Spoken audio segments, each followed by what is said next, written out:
Hey, what's going on, guys? It's that blow up off here, and today we have a pretty great car to review.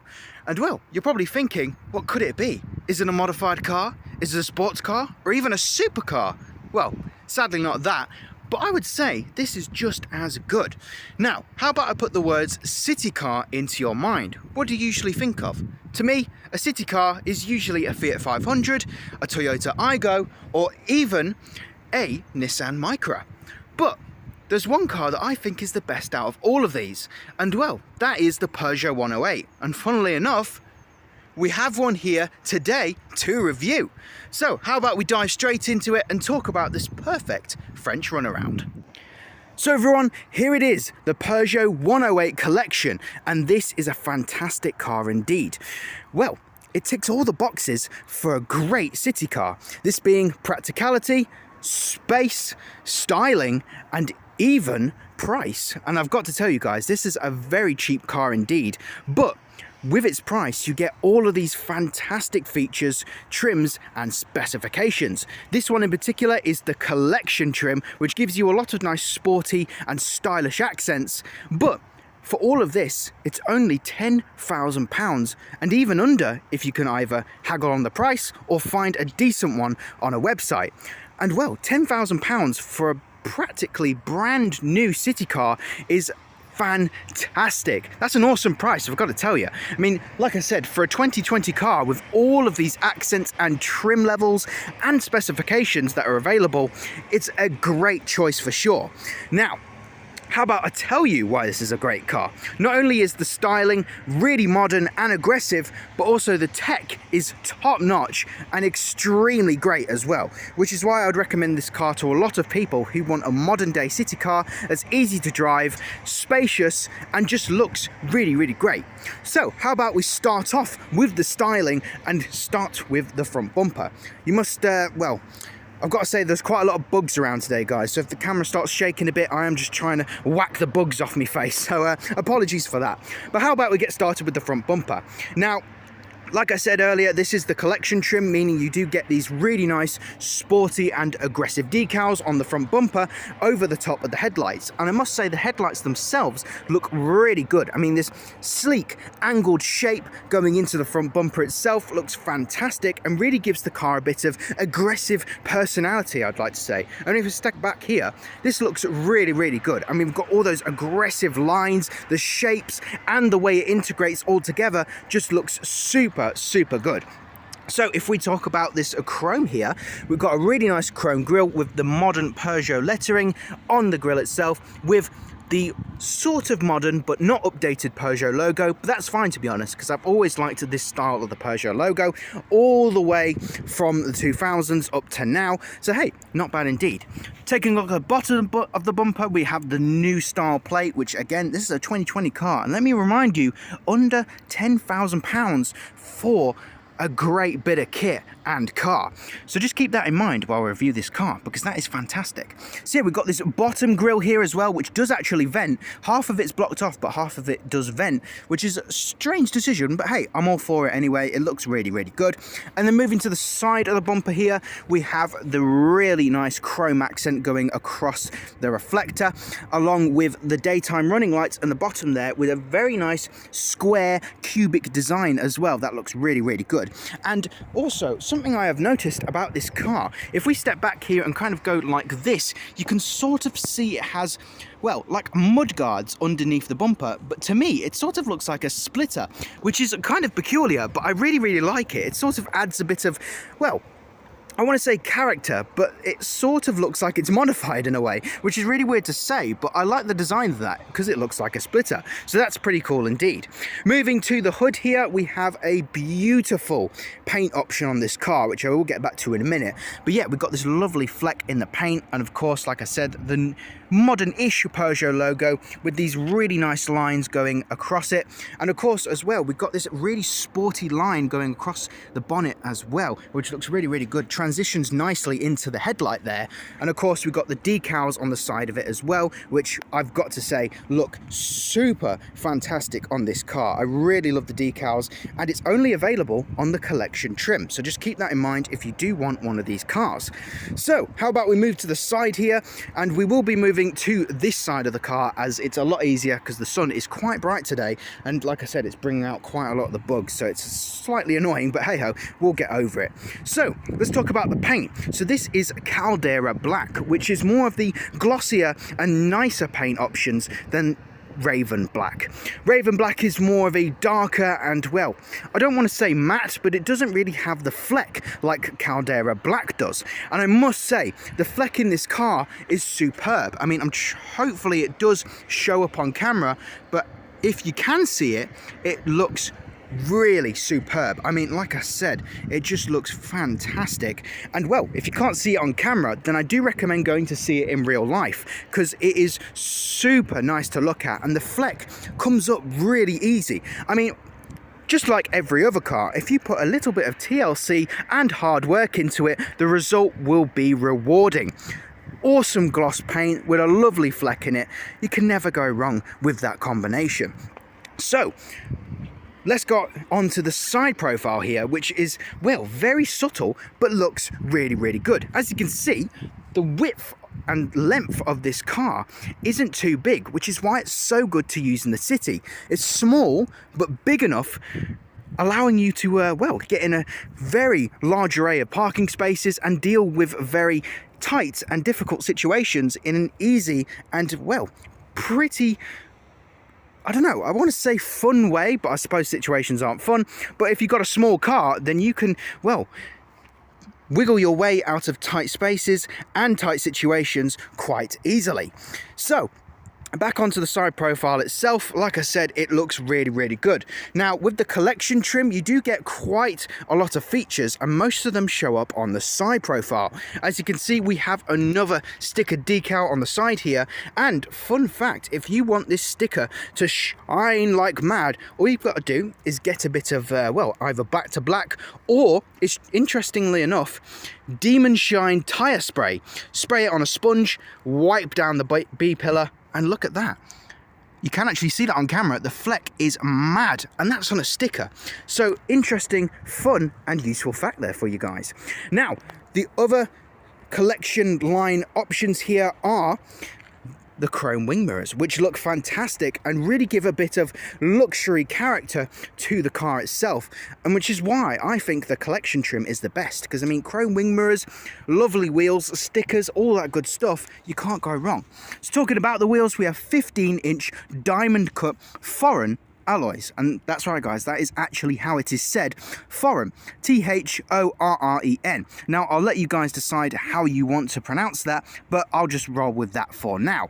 These look fantastic, and you also get the green like tinge on the center cap there. That is also part of the collection line, and overall I think the whole wheel setup here looks fantastic. I mean, we're on, I think, Continentals, which is pretty fantastic. I mean, for a city car, Continentals are quite a high up tyre, so having that on a car like this is pretty great indeed.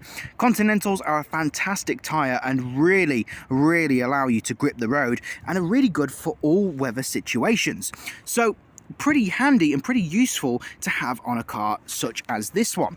But yeah, the wheel itself, the design and the style looks really, really great. I think it really suits the car itself, and really, really is a great style choice, and I'm glad they actually did them in 15s, because I think 15s are the perfect size to have on this car. I think any smaller or any bigger probably would have ruined it or just wouldn't have looked right, so I'm glad they went with 15s. Overall, fantastic looking wheel, and I really, really dig it for sure. There are other wheel sizes and wheel trims that you can get for this car, but I would say these ones are the best for sure. So if you get a 108, make sure to get these wheels, because there are 3 different spec levels for this car. You have active, allure, and collection. Collection being the top of the range, and well, the others being slightly below. But even with the standard baseline trim, you get quite nice 15-inch wheels and all of the other stuff as well. The Active gives you a little bit more in terms of tech and styling. You also get those foreign wheels as well, just without the tinge on the center cap, and obviously the Collection gives you the most and all that the 108 has to offer, which is fantastic. Though I don't believe you can get the Collection line with a convertible roof, so that is sort of a negative about it, but hey, this is the best hardtop out of the lot anyway, I have to say for sure.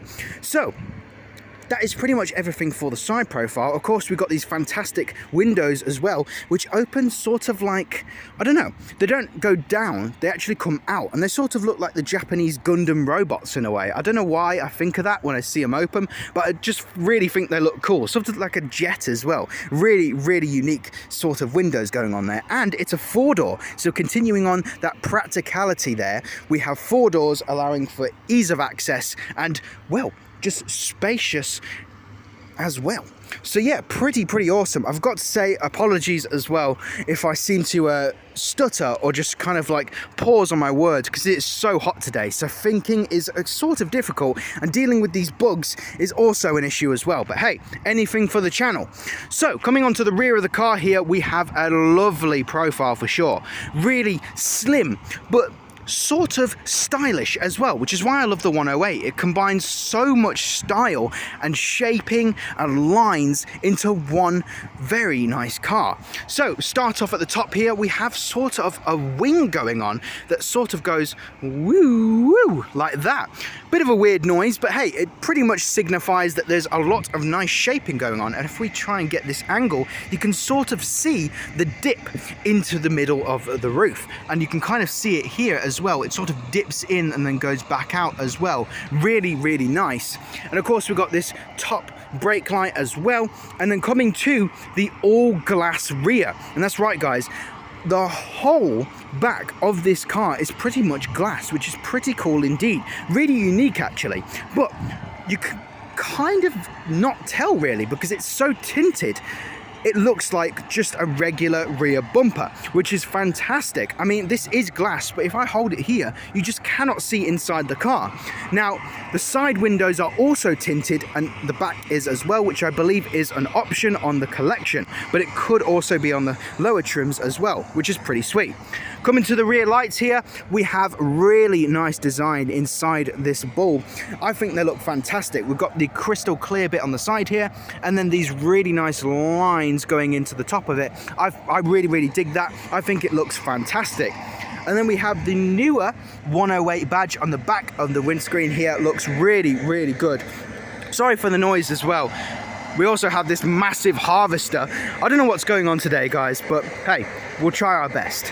So yeah, we've got the Peugeot logos as well. Coming to the bottom of the bumper now, we have this lovely shaping with, I don't know if you guys can see that, a reversing camera. And that's right guys, on the Collection model you get a reversing camera, which is very handy indeed, and like I said, very practical for the city. We also have this very nice shark fin diffuser on the bottom of the car as well, which adds to the aggression and sportiness of the car. And Peugeot themselves do say they tried to add quite a lot of sporty and, well, aggressive styling onto their car to make it, well, stand out from its other counterparts. So yeah, very nice. Overall, the styling of this car is really nice. I really dig it.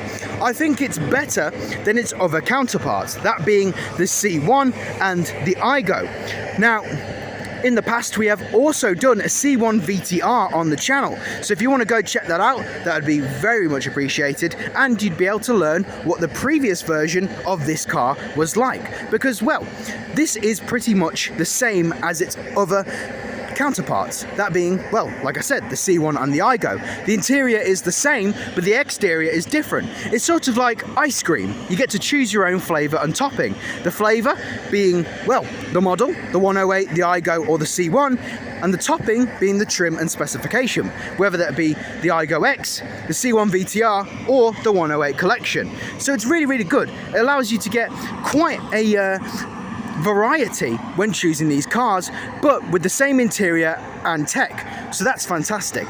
Talking of the interior, how about we jump in and look what the modern day version of this car has to offer.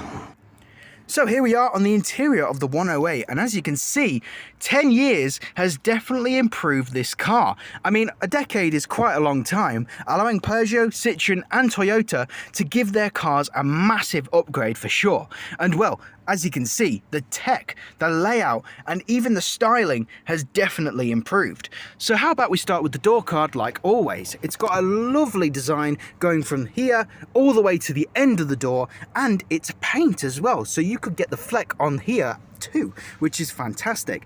It's sort of a simple but pretty much nice door card. I mean, it doesn't overcomplicate itself and has all that it needs on the side, which is fantastic. You've got a nice sized door bin there, and the door handle is quite big, along with locking and a nice chrome door handle too.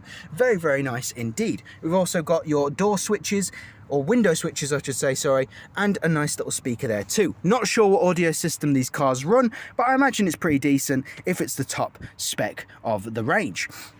Coming to the side of the car now, we also have Little Joe in his green variant, and smells very nice indeed. He's a minty smell, very, very sweet indeed, and it's quite powerful because we have just opened it, but hey, it's quite nice indeed. And as always, Little Joe is an absolute boss. I've got to love him. Got to have one in your car, guys. They're just fantastic. So yeah, we have this very nice green accent around the vent here, and that is also part of the collection trim. Now, I'm not sure what Peugeot call this green, but I'm pretty sure it's called smooth green, and that is what I will refer it as, because that I'm 100% sure and very confident that is what they class that green as. So yeah, we've got the lovely smooth green on the vent there. Very, very nice indeed. Coming to the steering wheel here, we have a lovely stitched leather design going all the way to the bottom to this, well, sort of flat bottom design here, which is quite interesting. I mean, like I said, Peugeot did try and include as much sporty accents and styling as possible, and hey, if that's a flat bottom reference there, then, well, respect for sure. Coming to the middle, we have this lovely gloss black as well, starting here, coming to the bottom and to the other side too. And it has your very useful buttons for your volume, your mode, and to pick up and put down the telephone. So very useful indeed. Now, the mode button sadly isn't like eco, sport or dynamic or that type of stuff. It simply is just to change the radio station. But hey, it's useful to have on the steering wheel. Coming to the speedometer, it's very similar to its older style. We've got the single speedometer there with all your speed and information on it, but we have the smaller, well, digital screen as well, which is very useful indeed. And hey, I quite like it. I've always loved a single speedo, and hey, analog clock as well. Very, very nice to have. Allows you to always know the accurate speed and RPM that you're at. Talking of RPM, we have this absolutely fantastic RPM meter, and it's digital, which is why it's not showing up. And this car can rev to 7,000 RPM, which is pretty decent. Like I said, it's enough for you to use in the city and the motorway as well. And this car comes with a 1 litre VTI engine, which is pretty much a Toyota engine, which is why it's so reliable. And it has around 72 horsepower, which is all you need in a car like this. I thought the car was beeping at me then. It is just a van behind me. So yeah, we'll just close the door here so we can sort of hear ourselves a little bit more. But yeah, I really, really like the design of the speedometer. It also has a black on the top of it as well, meaning you can get the fleck in there too. So tons of options and a lot of opportunities to get that lovely fleck on the interior as well. Coming to the middle, we have the 7-inch touchscreen, which is very handy indeed. Absolutely love a digital touchscreen. And hey, 7-inch is fantastic. I mean, I'd love a 7-inch in the Abarth, but hey, I'd have to get the top of the range to get that. So it makes sense to have a 7-inch in this one as well. We've also got all the buttons that you need to use as well, with a speech assistant too. So they're packed full of tech in this car, which is absolutely awesome. I'm going to open this window as well, because door I should say. Man, the heat is really getting to me today, guys. It is an absolutely beautiful day, but the heat does bring its struggles. So coming back onto the 108 now, into the middle of the dashboard here, and we have a revamped hazard button. Now, you're probably wondering why I'm paying attention to that, but a lot of you previous C1, 108 and iGo owners will probably know why I'm talking about this. On the older ones, we did have more of a rectangle hazard button, but it was very, very fragile. It was very prone to breaking, cracking, and, well, wearing away quite quickly, even, well, not after that long either. It seemed to be whenever there was heat in the cabin or something very minor happened to it, it would just start to break. So I'm glad they've decided to give it a new design and make it a bit more firmer. Coming to the middle here as well, we also have a lot of buttons for your AC, your windscreen heater, and all of that good stuff as well in a nice, well, simple but effective layout, like that indeed. Got your charger as well, along with, well, the eject button, which a lot of you guys are probably familiar with. And well, I just got to tell you, this is my friend's new car. He was actually the one that used to own the C1 VTR Plus. So it's quite an upgrade, that is for sure, and I absolutely love it. Coming to the gear stick now, we have the smooth green accent on the actual stick itself as well, with a very smart and very nice gear stick design. I absolutely really dig it, and it looks fantastic. Cup holders there as well for all of your drinking needs, and well, obviously you wouldn't drink and drive, more of a water and juice, so don't put alcohol in there, probably not advised. But yeah, we've got a nice handbrake as well. It's simple, but all you need for your everyday usage. And that is pretty much it, guys, for the interior of the 108. We will talk about the seats in a second as well, because I will stand outside and show you a little bit more that the car has to offer. So standing outside now, we will show you the seats, and these are the top of the range seats which don't appear in other models or trims. And I must say, these remind me so much of like Porsche seats. They look really good with the, well, again, smooth green accents in the stitching, the black with the mixed materials as well. It looks fantastic. It's a really nice seat, easy to get in and out of, and looks fantastic. Fan-dabby doozy, all of that good stuff. I really like these seats a lot. It really complements the interior and just looks super nice. And well, like I said, it is a 4-door, so we do have rear seats as well. And well, I've got to say, these are just as nice as the front ones. We've got that same design and stitching in the rear headrest, as well as, well, just blank design on the rear seats. But hey, they're still nice anyway, and there's quite a bit of room in this car. I mean, my friend is around 6 foot and above, and this is where his seat is positioned. So the rear passenger might have a little bit of difficulty sitting there, but if you have an average height person sitting in the passenger seat, then, well, your rear passenger shouldn't have that much of a problem. So yeah, not bad. It's quite spacious. It's a small car, but it definitely does the trick. Coming to the window here, I will try and open this, and there we go.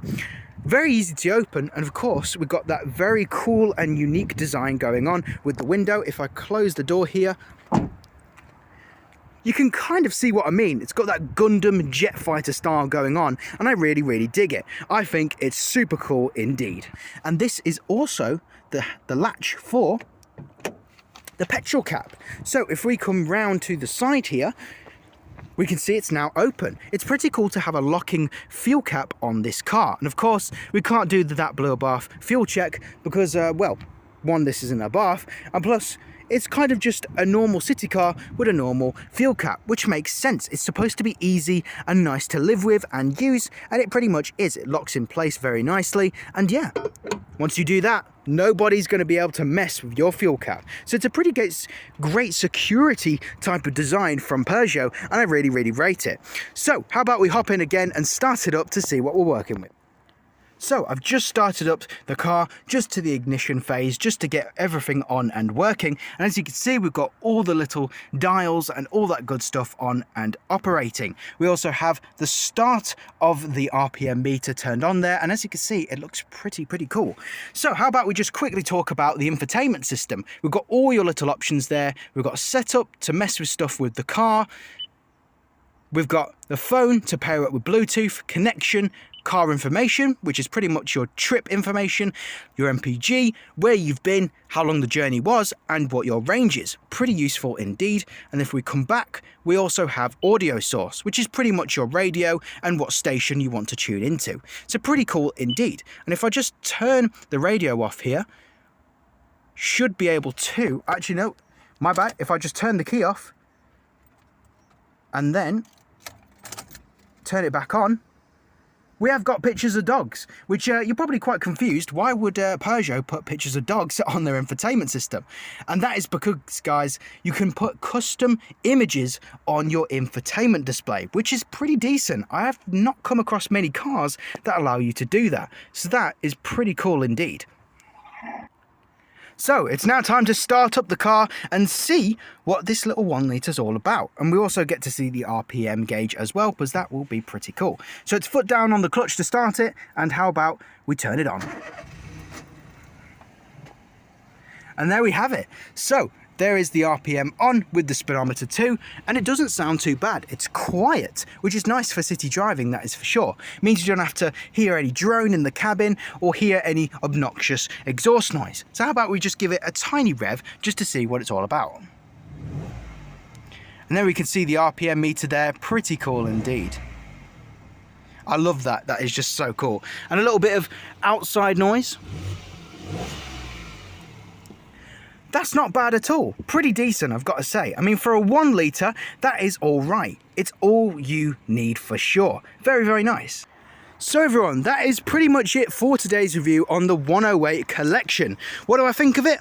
I think it's a fantastic car. Like I said at the beginning, for under £10,000, you can get pretty much brand new top of the range car, which you can't really do nowadays. I mean, the average car costs around £30,000, especially new as well. So being able to get this car for the price that it's at with the specification is absolutely amazing, and I would absolutely recommend going for one as well. Like I said as well during the video, we did review a C1 VTR Plus, so if you want to check that out to see what the previous version of this car was like, then hey, give that a watch and you'll be able to know what it was all about. But this is the modern rendition of the car, and I've got to say, it is leaps and bounds better than the previous one. It's just fantastic. Styling, practicality, space, and the price as well, you just can't beat it. So this is why it was ranked number 3 for best city car. It just makes sense. It's easy to drive, like I said, it's practical, spacious, and really, really good in terms of the styling. So yeah, really hope you enjoyed it, and if you want to see more content like this, more city cars, or maybe one day a supercar, you guys know what to do. Hit that bell, like, comment, and subscribe, all of that good stuff, and I'll see you in the future, guys. Have a good one.